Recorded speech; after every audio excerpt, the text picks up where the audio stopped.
시청자 여러분 안녕하십니까? KBC 8시 뉴스입니다. 지난달 광주의 한 재개발 조합이 제멋대로 시공사를 선정해 논란이 일고 있다는 소식 전해드렸는데요. 관할구청이 몇 차례 시정을 요구했지만 따르지 않아 결국 재개발 조합을 경찰에 고발했습니다. 고우리 기자가 보도합니다. 광주 동구청이 지산 1구역 재개발 조합을 경찰에 고발했습니다. 동구청은 시공사 선정을 위한 조합의 경쟁 입찰이 공정하지 않았다고 판단했습니다. 조합은 입찰 전 기준을 제시하고 이에 맞게 제안서를 제출하도록 공고했는데 선정된 시공사는 기준과 다른 제안서를 제출하고도 입찰을 따냈습니다. 기준 이름이 이렇게 되는 거죠. 그래서 저희들은 이런 공정성이 맞지 않다 해서 재입찰 공고를 하고 저희가 인정을 지시한 거죠. 가장 논란이 되는 부분은 공사비입니다. 조합은 입찰 때 제시한 공사비로 착공을 해야 한다고 제시했습니다. 착공이 늦어져 공사비가 급격히 늘어나는 것을 막기 위해서입니다. 하지만 선정된 건설사는 착공일이 입찰 마감일로부터 3년 뒤일 경우 공사비를 올릴 수 있다는 제안서를 제출했는데도 조합은 이를 받아들였습니다. 일부 조합원들은 이에 반발해 조합장 해임 총회까지 예고했습니다. 지금 현재도 비싼데 추가적으로 더 올리면 그 비용은 다 조합원들이 다 안아야 되는데 왜 쉽게 용납이 되는 조합원들이 없다고 합니다. 조합 측은 입찰에 응모한 2개 건설사 모두 기준과 다른 제안서를 제출했고 협상을 통해 그나마 더 나은 조건의 건설사를 선택했다고 해명했습니다. 또 재공고할 경우 공사가 늦어지기 때문에 불가피한 결정이었으며 입찰 결과가 이사회를 통과해 문제가 없다는 입장입니다. 재개발 사업의 첫 단추인 시공사 선정이 수사선상에 오르면서 지산 1구역 재개발 사업이 최대 위기를 맞았습니다. KBC 고울입니다. 코로나19 확산세가 심상치 않은 목포시의 목욕장과 유흥업소, 어린이집이 임시 휴업에 들어갑니다. 목포시는 이달 발생한 확진자 수의 40%가 목욕장과 유흥시설에서 나옴에 따라 자율적으로 임시 휴업에 들어간다고 밝혔습니다. 어린이집 175곳도 영유아 건강보호를 위해 긴급 휴원에 들어갑니다. 오늘 하루 광주 지역에서 발생한 코로나19 확진자 수는 모두 86명, 전남에선 81명이 확진 판정을 받았습니다. 정부의 방역 조치를 규탄하는 집회가 광주에서 열렸습니다. 백신 인권행동회원 등 20여 명은 오늘 5.18 민주광장에서 기자회견을 열고 정부가 밀어붙이고 있는 코로나19 백신 접종으로 사망자 등 피해자가 속출하고 있다며 비판의 목소리를 높였습니다. 이들은 방역 패스의 효용성에 의문을 제기하고 강압적 백신 접종을 중단하고 시민의 자유에 맡길 것을 촉구했습니다.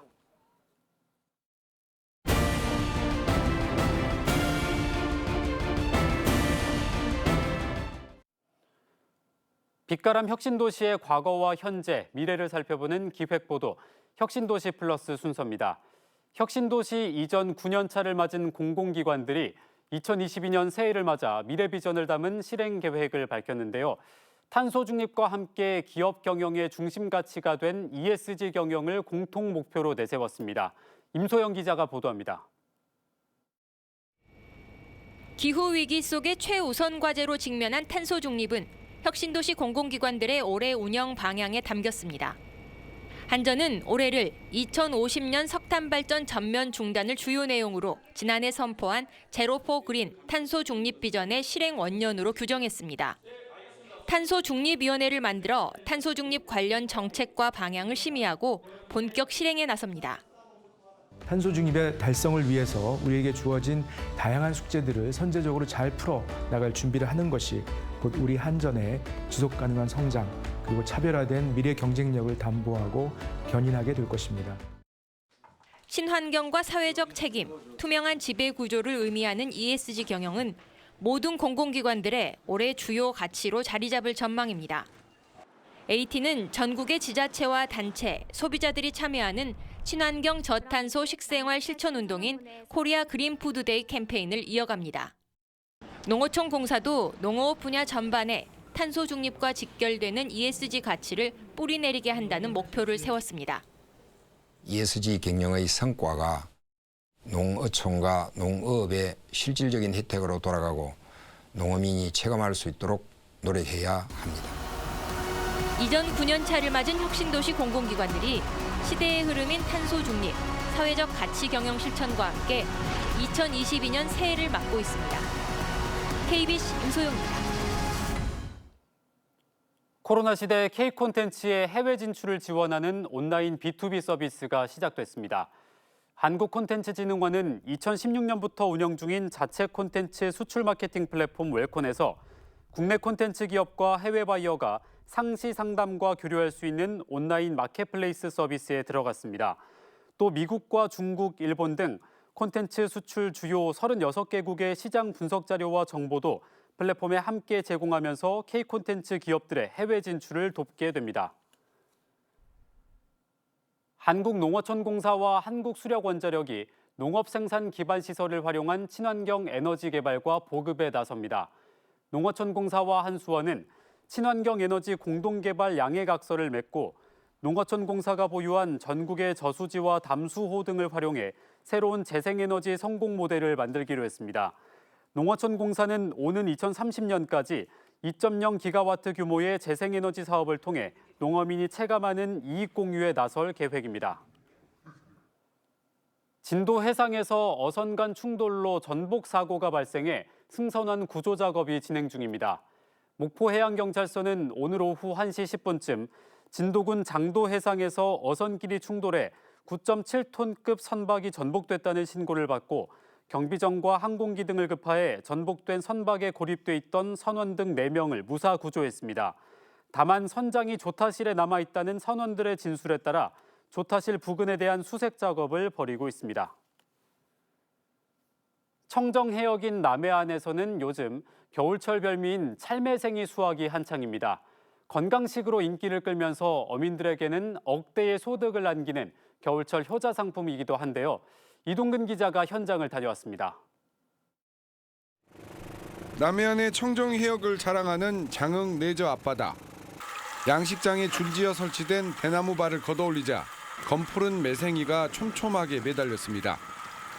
예전에는 어민이 배에 매달려 직접 손으로 훑어 채취했지만 요즘엔 기계를 이용해 대나무 발을 통째로 걷어올리고 있습니다.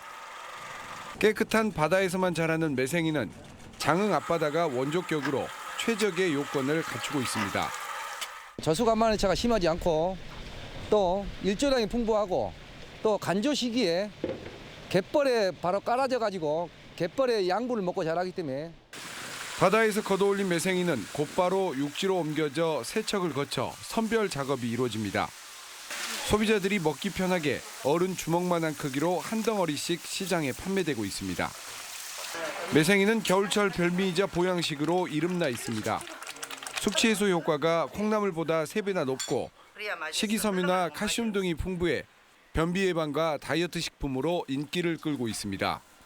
숙취해서도 좋고 또 이 피로 회복에 좋다고 여성분들도 많이 선호해서 또 특히 이쪽에 청정 지역이 돼가지고 석화나 모든 것이 해산물이 오염되지 않고 깨끗합니다. 다른 데에 비해서. 다음 달까지 계속되는 매생이 수확은 소득이 뜸한 겨울철 어민들에게 억대의 소득을 안기는 효자 노릇을 하고 있습니다. KBC 이동근입니다. 휴일인 오늘 광주와 전남 지역은 대체로 맑은 가운데 초미세먼지 농도가 가끔 높았습니다. 내일은 구름이 많이 끼겠지만 추위는 다소 누그러지겠습니다. 매일 아침 기온은 광주 1도, 장성 영하 1도, 목포 3도 등 영하 2도에서 3도 분포로 오늘보다 2도에서 8도가량 높겠고 낮 최고 기온은 광주 7도, 광양 10도 등 6도에서 10도 사이로 오늘과 비슷하겠습니다. 내일은 미세먼지와 초미세먼지 모두 하루 종일 나쁨 수준에 머물 것으로 보여 휴일 나들이 계획에 참고하셔야겠습니다.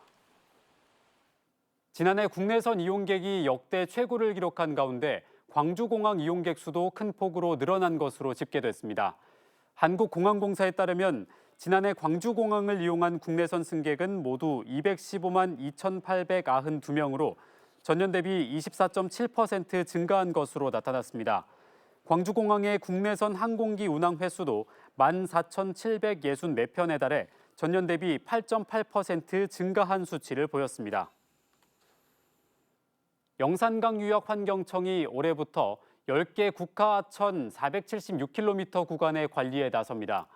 영산강유역환경청은 익산지방국토관리청으로부터 영산강과 섬진강, 황룡강, 지석천 등 10개 국가하천을 이관받아 물관리 일원화를 시행한다고 밝혔습니다. 또 정부 조직법 개정에 따라 하천국을 신설하고 풍수해 대비 비상관리와 하천 정비 사업 등을 추진한다고 밝혔습니다.